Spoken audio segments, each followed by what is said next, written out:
Hello again, I'm Rob, the country traveller.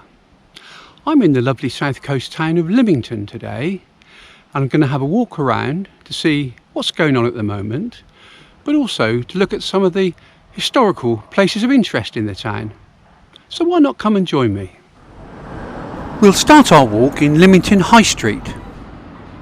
The large house that you can see on the right is called Monmouth House, and it's probably the oldest complete domestic house in Lymington, dating from the late 1600s. Coming up on our left now, we can see St Thomas's Church. It's 11 o'clock, and the bell in the ornate bell tower is ringing the chimes. The church also has a lovely gold weather vane. Let's take a very quick look inside the church.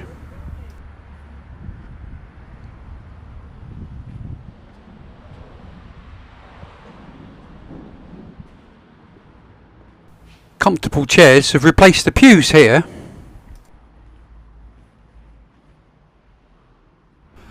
We'll start making our way down the high street, walking towards the War Memorial.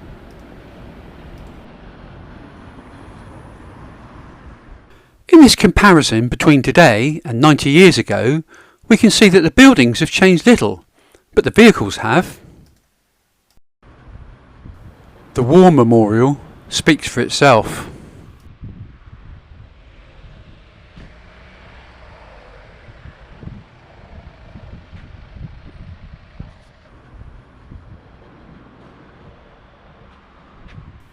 Nice piece of street art in the pavement here.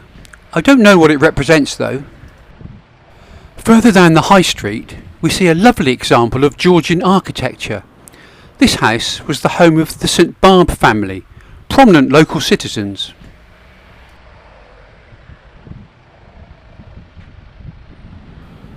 A road on the left of the high street takes us down to the St Barbe Museum and Art Gallery.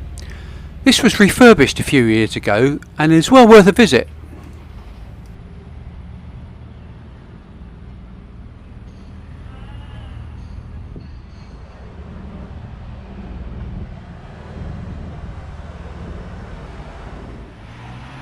Back on the high street, we walk down the hill until we reach the Angel and Blue Pig pub, one of the oldest pubs in the town. In the 18th century, coaches left for Southampton and to London from here almost daily. Being on the coast, Lymington was heavily involved in smuggling in the 17th and 18th centuries, and the Angel Inn was one of the places where the smugglers met. Allegedly, there was a tunnel that ran from under the Angel down to the seashore. Smuggled goods included tea, coffee, wine, lace, and spirits, particularly brandy. Continuing on down the high street, we come to the Stanwell House Hotel, a lovely place to stay if you're in the area.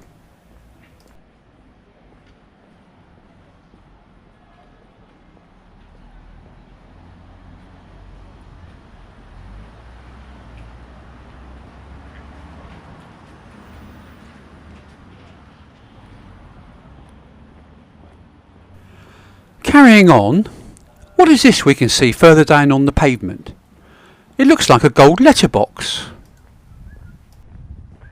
It is a gold letterbox, painted in recognition of sailor Sir Ben Ainslie, a Lymington resident, who was the first person to win medals in 5 different Olympic Games in sailing events.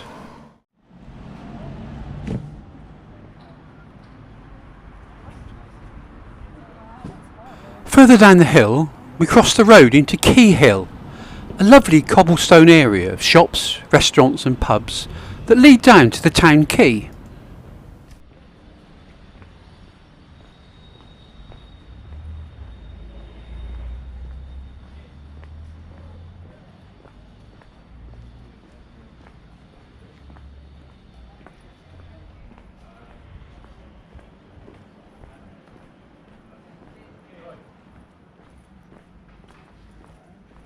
The couple in front of us now have just hired bikes to explore the area. They have to push them until they get to the end of the street though.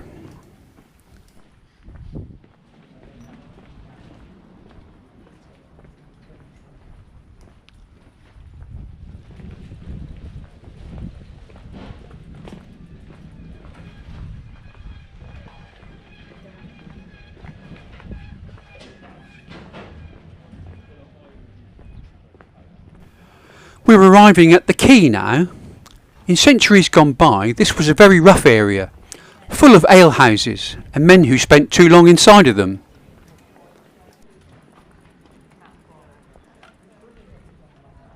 The Ship Inn was built in 1850, a relatively modern building by some Lymington standards.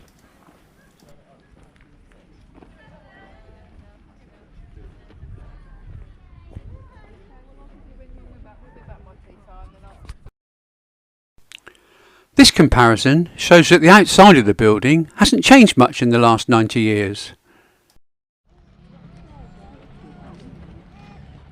This is the mouth of the Lymington River, which flows into the Solent and then into the English Channel. As you can see, lots of people enjoy messing about in boats.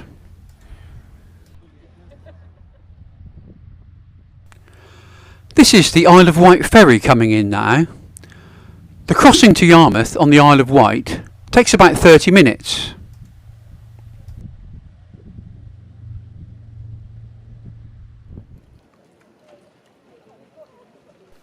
It's a lovely day to be out on the water.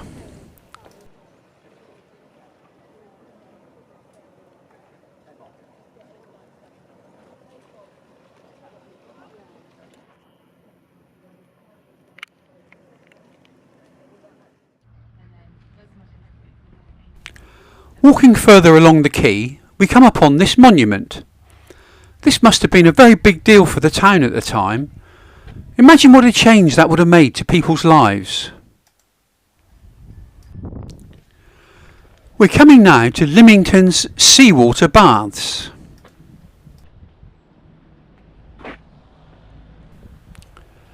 These are the oldest open-air seawater baths in the UK. The baths first opened in 1833. With interest growing in preserving these historical sites for future generations, in 2012 the baths gained Grade 2 listed status. Keeping the bathing experience up to date, the baths now have the South Coast's biggest inflatable obstacle course.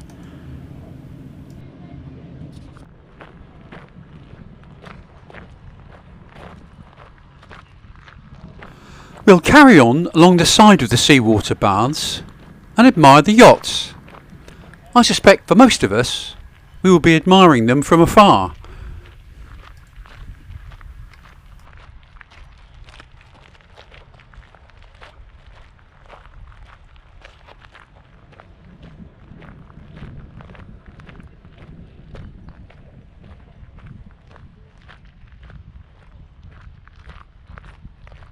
If you do fancy buying a boat, this might be the place for you. There's a wide range of boats for sale.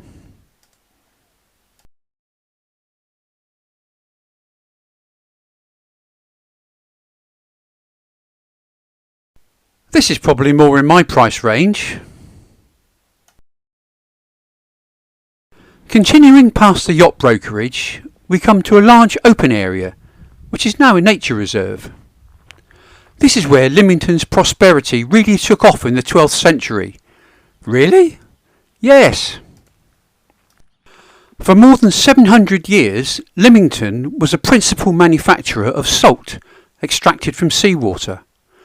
Up until the end of the 18th century, this was the biggest area of sea salt production in the country, and it brought great wealth to Lymington. The salt workings, or Salterns, included evaporating ponds, boiling houses, wind pumps and docks for transporting coal in for the boiling houses and salt out to the markets. In later years, much of the salt went to the Americas. By 1660, as much coal for the Salterns was handled at Lymington as in London. The trade had ceased by 1845, mainly killed off by the coming of the railways. Cheaper salt from the Cheshire mines could be readily transported around the country by rail. We'll turn round now and walk back past the yachts. And a very inquisitive black-headed gull.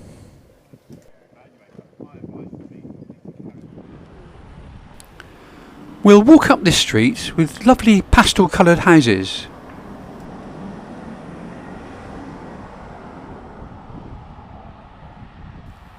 A couple of nice Georgian townhouses coming up on our left.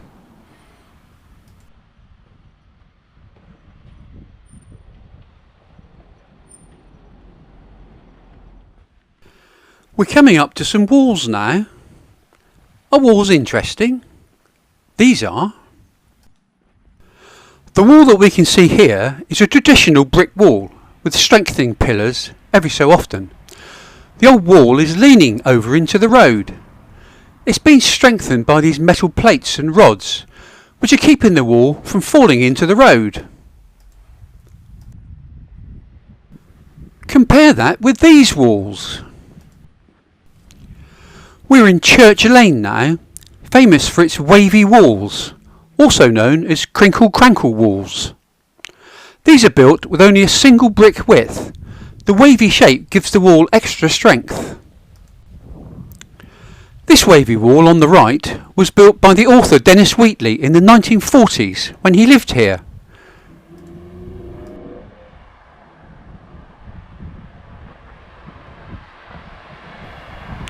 A lovely message for our care workers here.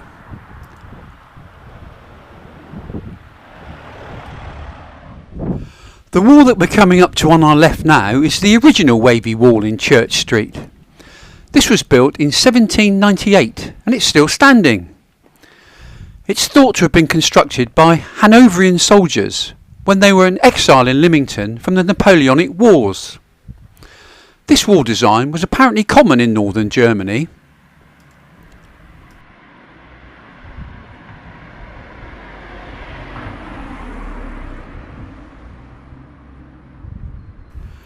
The wall on the right marked the western boundary of the ancient 13th century borough. The foundations of the walls clearly reveal a variety of materials and are thought to be part of the original walls.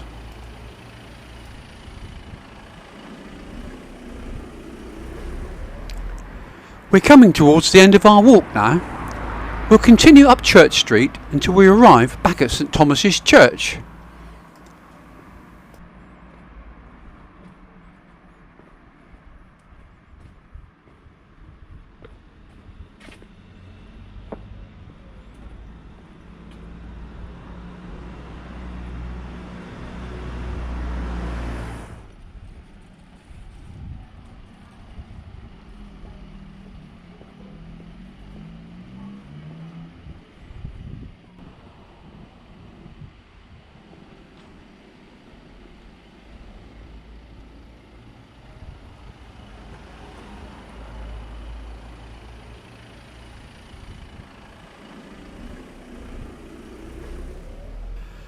And here we are, back at St Thomas's Church, or Wetherspoon's pub, whichever takes your fancy, I suppose.